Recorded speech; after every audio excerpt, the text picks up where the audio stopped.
Hi guys! Good morning or good afternoon. Heto na naman tayo, panibagong araw at panibagong video naman. Ngayong araw ay pupunta pala kami sa auntie ng aking asawa. Nung isang araw ay tinawagan niya kami na punta daw kami sa kanila.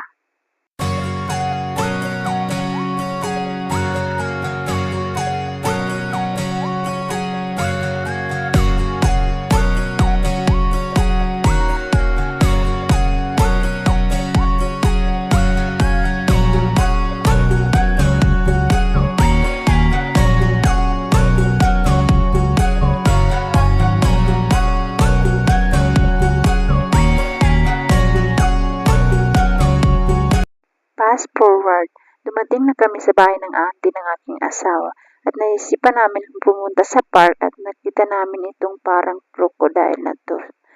At itong park na to ay sa harap lang ng bahay ng auntie ng aking asawa.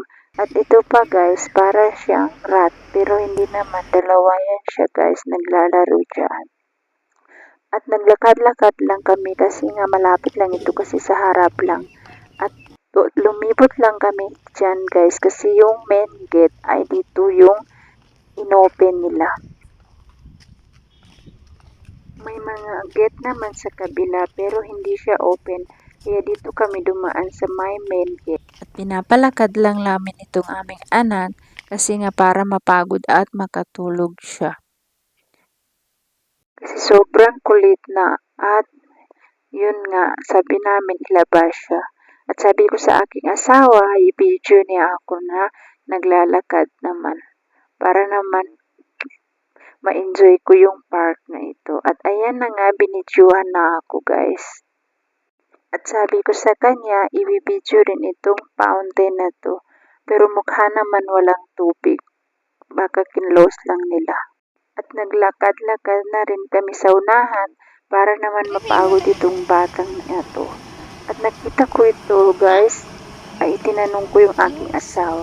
At sabi niya, ito daw yung makina ng tubig. At ayan nga yung view guys, sobrang lawak ng park na ito, kaya nakakapagod libutin guys. Gusto kong libutin ang park na to kasi nga sobrang ganda lakarin kasi walang tao.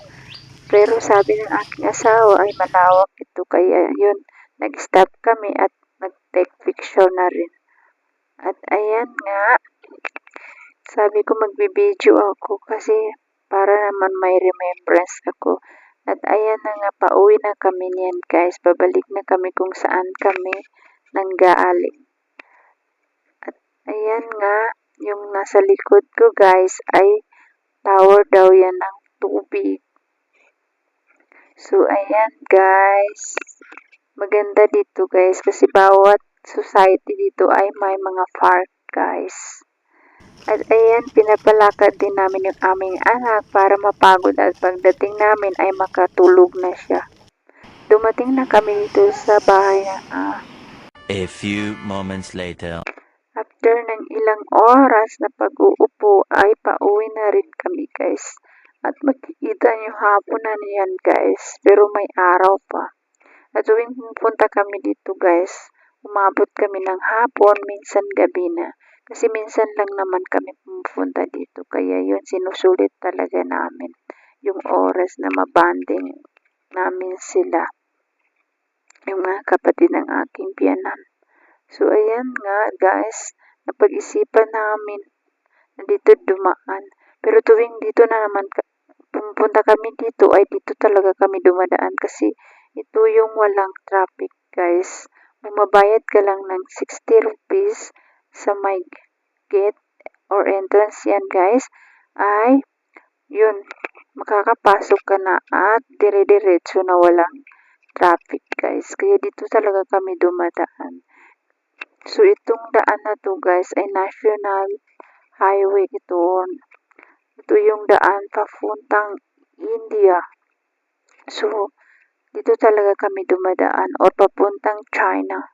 So, walang traffic yan guys. Kung doon kami sa kabila ay may traffic masyado kaya abutan kami ng gabi.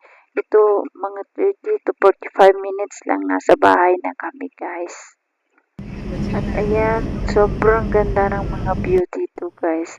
At pagdating namin sa bahay, tinapon lang pala ng delivery man sa loob ng gate yung parcel namin. At tumawag naman siya ng permission sa asawa ko. At ayan yung books ng binili ng aking asawa at pati trainer para sa aking anak. Kasi nga, tinitrain na namin siya umihi sa labas para naman makatipid sa pampers kasi malaki-laki na rin siya, guys. At marunong na siya sabihan. Kaya pwede na siya i-train sa may kumot.